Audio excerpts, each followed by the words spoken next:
तो बालको आज हम बात करेंगे फेनेटिक लोगों के बारे में, यानी कट्टरवादी लोगों के बारे में। ऐसे लोग जो चाहते नहीं है कि उनकी बिलीव्स पे कोई सवाल उठाए, और ना वे खुद चाहते हैं कि वे बिलीव्स बदले जाने चाहिए।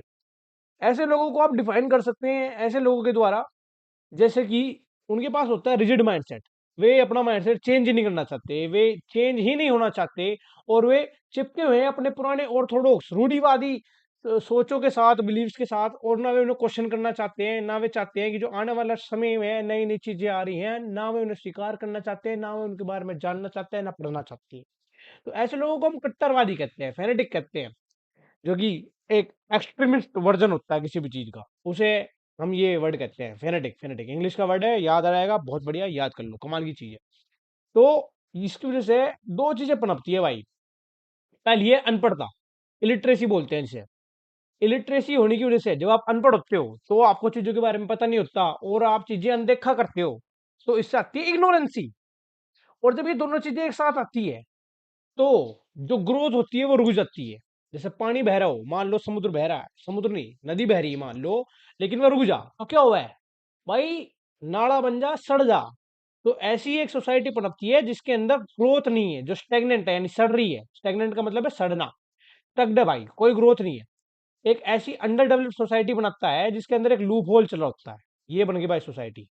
ये लूप होल चल रहा होता है जिसके अंदर आप पुराने नॉर्म्स को री इंजेक्ट कर रहे हो आने वाली जनरेशन में, कि भाई वो उसे क्वेश्चन ना करे। और जो आने वाला टाइम है, जो चेंजिंग टाइम है, जिसके अंदर सिस्टम, एबिलिटी, एजुकेशनल इंस्टीट्यूशन और सब कुछ धीरे धीरे धीरे धीरे बदल रहा है, आप उसे अडेप्ट ही नहीं कर रहे हो। इसकी वजह से होता क्या है, एक गैप क्रिएट हो जाता है।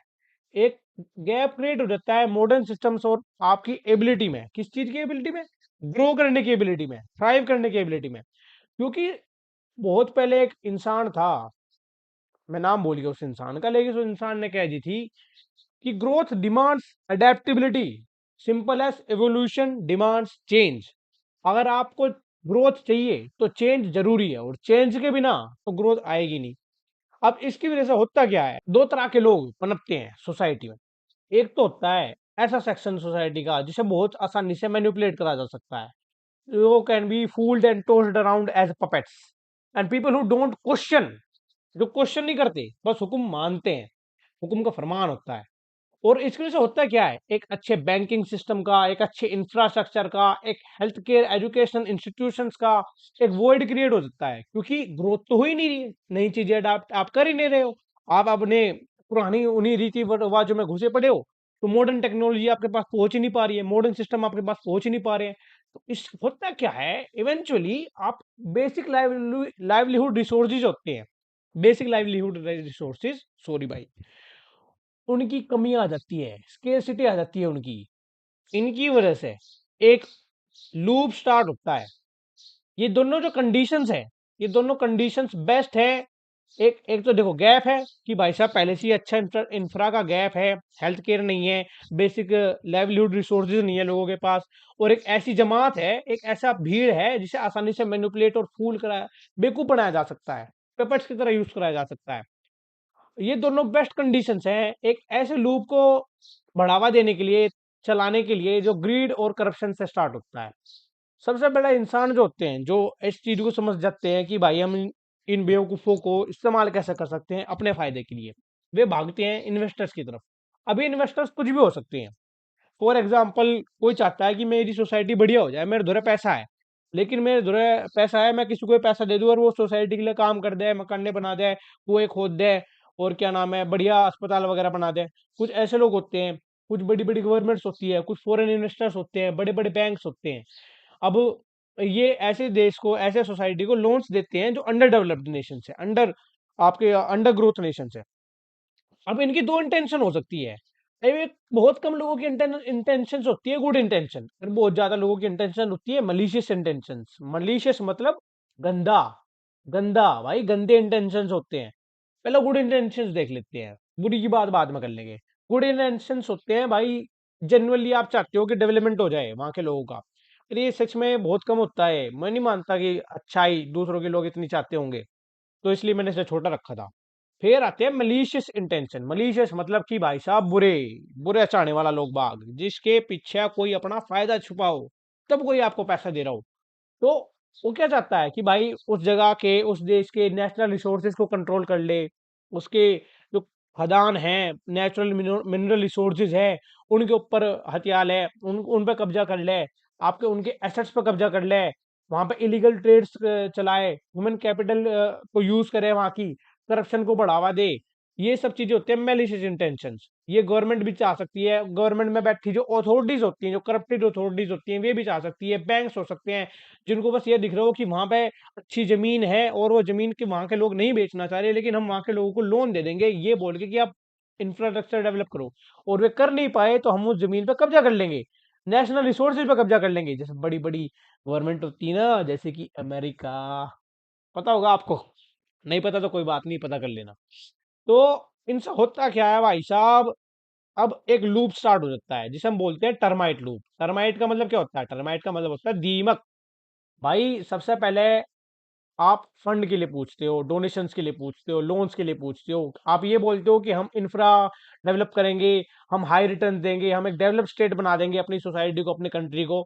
और फिर क्या करते हो आप? जब आपके पास पैसा आ जाता है, जब आपके पास इनोर्मस अमाउंट ऑफ वेल्थ आ जाती है, तो लीडर्स क्या करते हैं? वे बड़े बड़े जो लोग हैं, जो अथॉरिटीज में बैठे हैं, वे करते क्या है?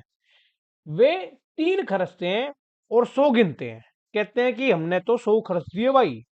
पर क्योंकि जनता ऐसी है कि वो जानना ही नहीं चाहती कि क्या हो रहा है, क्या नहीं हो रहा, वो इजी टू मैनिपुलेट है और बेवकूफ बनाने में आसान है, जो क्वेश्चन नहीं करती। उस वो मान लेती है कि भाई 100 ही रुपए खर्च कर दिए होंगे भाई इंसान ने, क्योंकि जनता तो क्वेश्चन कर ही नहीं रही है।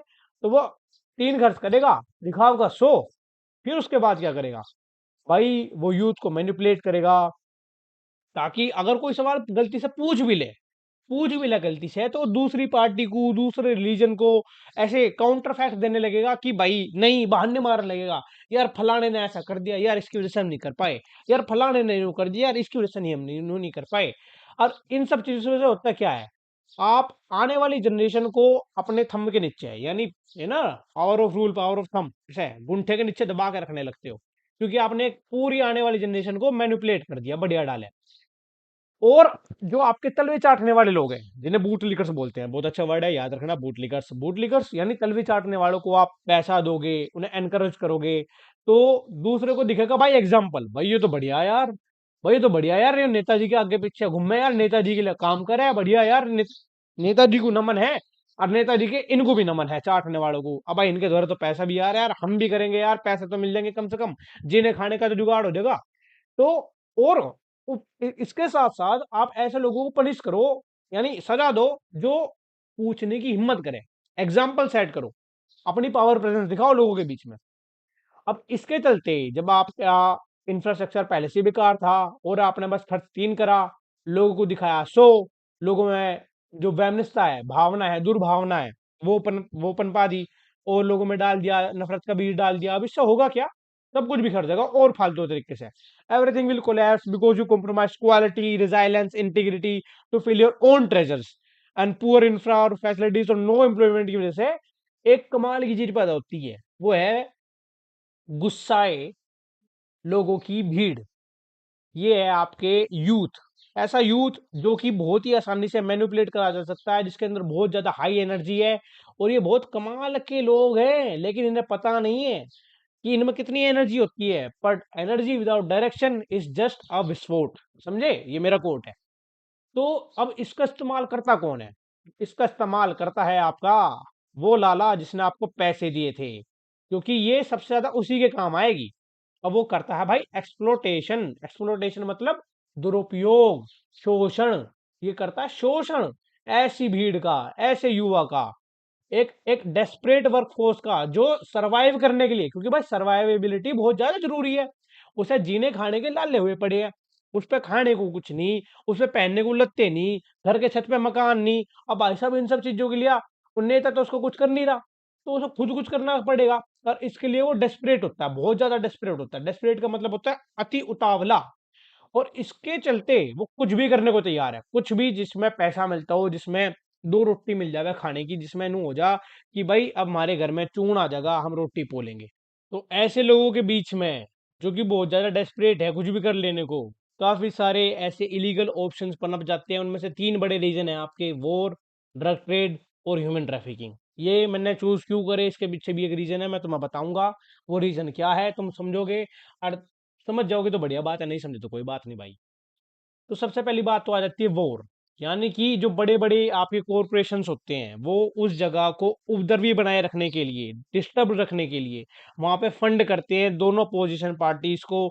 जो अगर दो रिलीजन है तो एक रिलीजन को फंड करेंगे, फिर दूसरे रिलीजन को फंड करेंगे। अगर दो स्टेट है तो फिर एक स्टेट को फंड करेंगे, फिर दूसरी स्टेट को फंड करके, और ये आपस में वैमनस्यता बनाए रखेंगे, उनमें हेट बनाए रखेंगे ताकि वो लड़ते रहें, ताकि उनका बाकी चीजों पर जो प्रॉब्लम्स चल रही है इनके बारे में ध्यान ना जाए। हमें सुनना डराए रखो ताकि आपके पास एक कमाल की चीज है ये भी, वेपन्स। आपके पास से बार बार आपके पास आते रहे हथियार खरीदने के लिए, क्योंकि हथियारों का जो कमाल का ये ब्लैक मार्केट है ना, वो करीब करीब आपका करीब करीब 100 बिलियन से ऊपर का मार्केट है। ये देखिए, $100 बिलियन से ऊपर का मार्केट है। तो जब भी आपसे आप कोई पूछे ना कोई जंग चल रही है तो जंग क्यों चल रही है, क्योंकि जंग एक ऐसा बिजनेस है जो बहुत सारी बिजनेस को बढ़ावा देता है। आप देखते रहिए, जब वहां पे जंग रहेगी यानी डिस्टर्ब्ड एनवायरनमेंट रहेगा, ऐसा एनवायरनमेंट रहेगा जहां पे शांति हो ही नहीं रही है, लोग डेवलपमेंट के बारे में नहीं सोचेंगे, लोग सर्वाइवबिलिटी के बारे में सोचेंगे। और जब लोग सर्वाइवबिलिटी के बारे में सोचेंगे तो ऐसे लोग और बढ़ेंगे और बढ़ेंगे, और इनका इस्तेमाल हम किस लिए करेंगे? फिर यूज होता है ड्रग ट्रेड। ये भी एक बड़ी कमाल की चीज है यार, ड्रग ट्रेड।